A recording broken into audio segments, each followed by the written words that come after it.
Akka mooltan daawwattoota qeerroo ganamaa TV kun kan daawwachaa jirtan qeerroo ganamaa TV dha. Oduu torbaanii qabadheetiin argama. Oduu arraawalnis gaa an obsaari du'anii amma oduun isinitti himam. Warra liyyuu haayilii Somaalee banteen uummata nagaa aanaa Cinaaksan Ardaa Qalleettii keessatti lubbuu namoota afurii galaafachuu fi miidhaa hedduu akka dhaqqabsiisan beekameeti jira. Weerarri kun guyyaa kaleessaa guyyaa Jimaatarraa yommuu ta'u weerara kanaan namoonni afur lubbuun dabruun isaanii beekameeti jira. Kattaanutti isin diata. Waraanni liyyuu haayilii Somaalee Jummaa kaleessaa weerara baruudhaan aanaa Cinaaksan keessatti weerara inni bane kan raawwate yoo ta'u xiqqaatee lubbuu namoota afurii galaafateeti jira.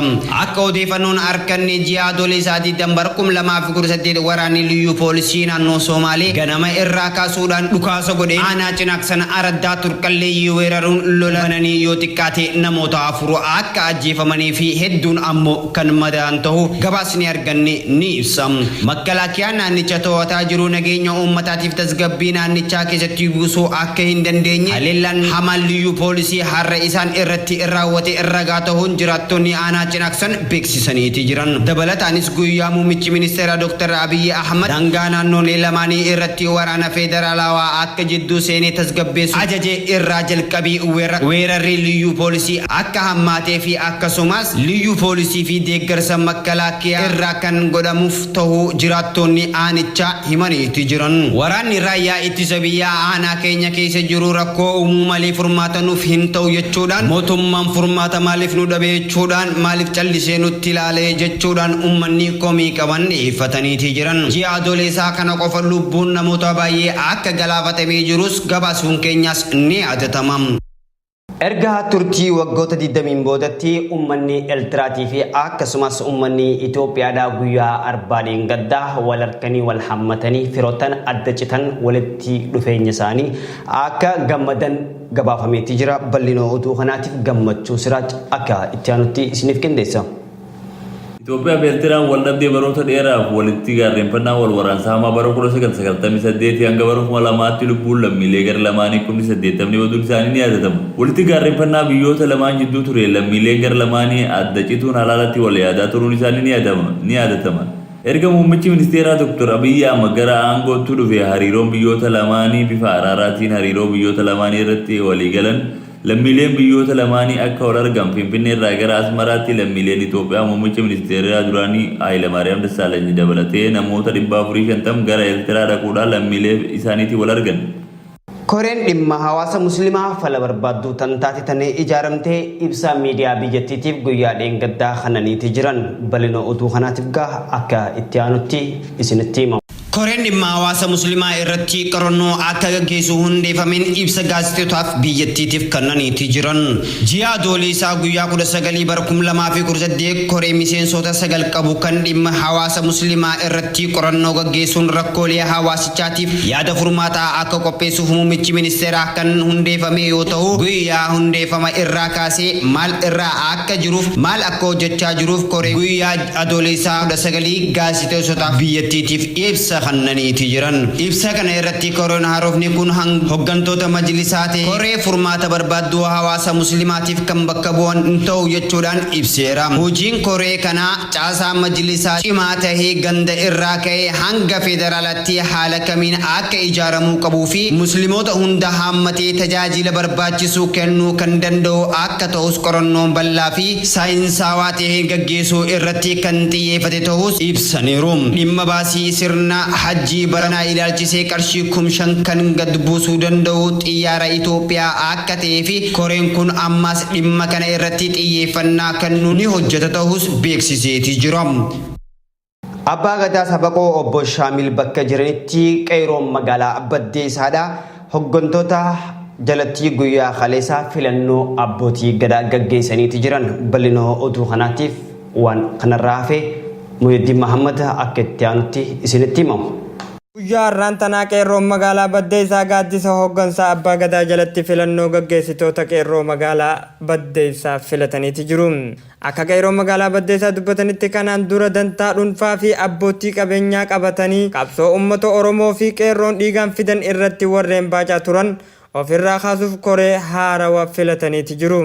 Haaluma wal fakkaatuun koreen kunis tokkummaa uummata Oromoo fi sabaa fi sablammoota magaalattii kunuunsuun injifannoo hanga har'aatti galmaa'an tikfachaa nageenya dimokiraasii fi misooma magaalaa fi naannoo keenyaa ol aantummaa seeraa kabajuun manguddoo fi beekaa sabaa dhaggeeffachaa faayidaa uummataatiif qaama bulchiinsa magaalattii waliin waan qeerroo ilaallatu irratti akka hojjetu akkaataa aadaa Oromootti halangee haxaawwachiisuun irbuu galchuun milkiin guyyaa har'aan tanaa qeerroon magaalaa Baddeessaa argatteeti jirti jechuun guyyaa har'aan tanaa ibsameeti jira. Akkasumas qeerroon magaalaa Baddeessaa uummata keenya kan daangaa irratti miidhamaniif dhiiga kannaa ooluun guyyaa har'aan tanaa akka itti fufetti jira. Gabaasni qeerroo ganamaa reediyoo fi TV irra.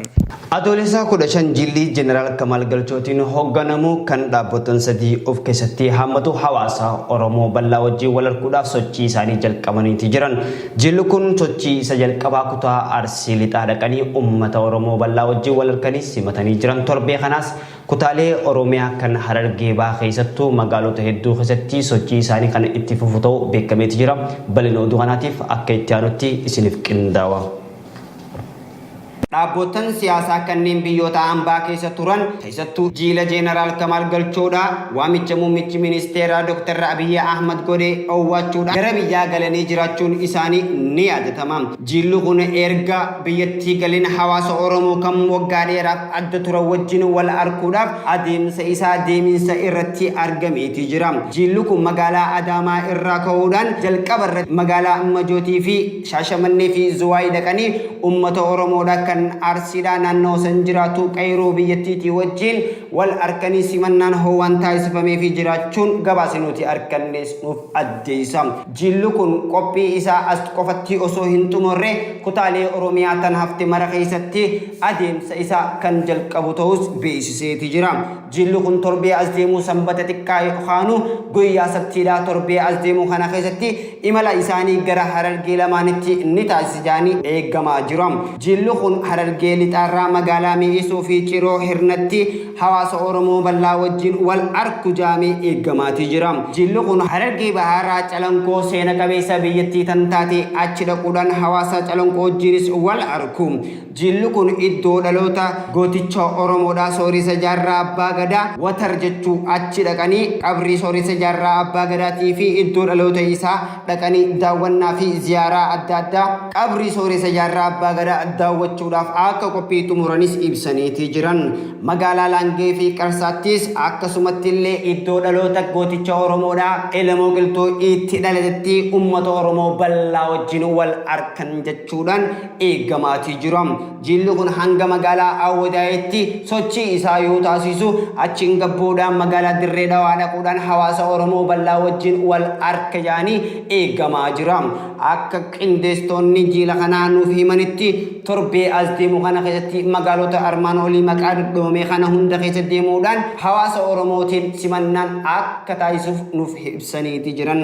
Simannaa erga taasisaniin booda gara fuulduraatiifis kutaalee Oromiyaa tan hafte tan biroo keessatti akka sochii isaanii itti fufan nuuf ibsuun isaanii gabaasa nuun ergan irraa hubachuun danda'ameeti jira. Torbeen aadaa festivaalii magaalaa Dirree Dhawaa kan aadaan goo eenyummaa kootijoo magaalaa Dirree Dhawaa keessatti gaggeeffamaa ture xumurameeti jira. Bal'ina oduu kanaatiif gammachuu Siraach akka itti aanutti isiniif qindeessa.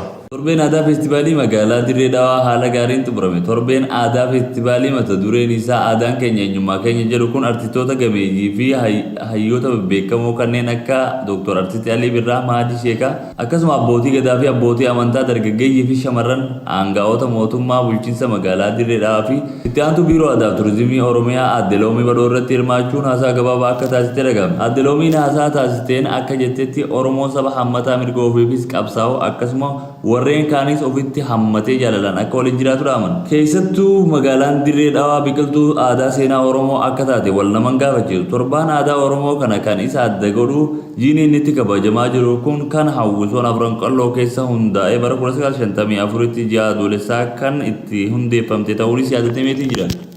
Tolee daawwattoota keenya oduun torbaanii arraaf qabannee hanganumaa hanga oduu torbaaniitiin walitti dachaanuu kan nagaya walitti dhaammannu ta'a oduun torbaanii qeeroo ganamaatiif irraa torbaanitti isiniif dhiyaatus arraas hanganumaa hanga oduu torbaanii biraatiin wal agarru kan nagaya walitti dhaammannu ta'a hanga ammaa kan isin faana turre Yaan Obsaa Ridwaanii fi ogeessa kaameraa Ramadaan Mahamad wajjin ta'uudhaan isin faana turre qeeroo ganamaa hanga oduu torbaan biraatiin walitti dachaanutti nagayatti.